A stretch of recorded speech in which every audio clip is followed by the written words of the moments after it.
Bismillahirrahmanirrahim. Elhamdülillah. Ve salatu ve selamu ala Resulillahi amma ba'd. Til көзден сақтану үшін қолға немесе мойынға алажып тағып алуға бола ма? Немесе көз моншақ тағуға бола ма?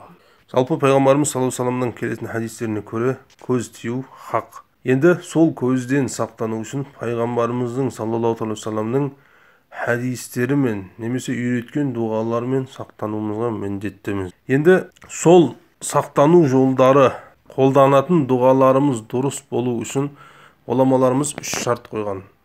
Имам Ибн Хаджар Асқалани рахимахуллах Фатхул Бариде 3 шартты баяндайды.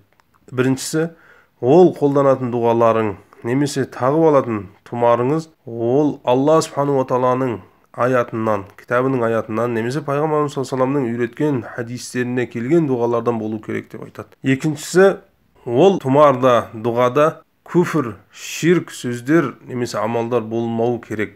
Мысалы, жындан, әулиеден, аруақтан көмек тілеген дұғалар болмау керек деп айтады. Үшіншісі, сол тұмардың өзі мені сақтайды деп сеніп қалмау керек. Ол Алланың қалауымен сақтайды деп, немесе Аллах қаласа сақтайды деген ниетте болу керек деп айтады. Онда егер ол Құран аяттан немесе пайғамбар саллаллаху алейхи вассаламның хадисінен болмаса, тағы ол арабтың түсінікті дұрыс мағыналы сөзі болмайтын болса, яғни басқа тілде болатын болса, биғайри лисанил араб, ол дұрыс емес деп айтады. Енді Алла жіпқа келетін болсақ, Радул Мухтарда Аллама Шами рахимахуллах, тағы имам Зейли Табинул Хақайықты Канзудайықтың шархында былай деп айтады: "Сумма ратимату қад таштабиху бит-тамима ала баъдин нас."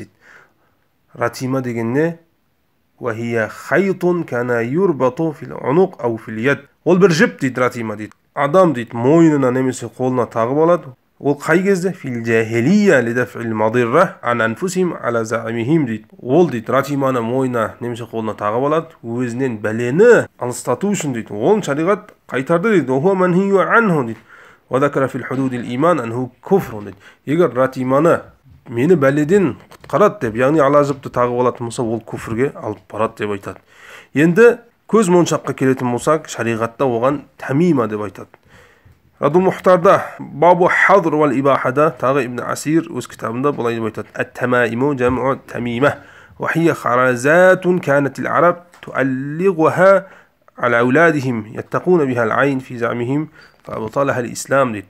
Тамима дегенде ол бір тас дейді. Арабтар жахилият кезде малдарының мойнына тағып алатын болды, оларды бәледен құтқару үшін дейді. Ол да ислам оны жоққа шығарды деп айтады.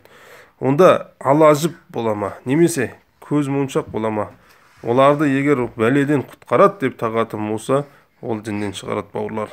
Ол ширк амалдар болып саналады. Бұл имам Абу Ханифа рахимахуллахның мазхабында сенімді кітаптардың айтқан сөзі. Алейкум ассалам ва рахматуллахи ва баракатуху.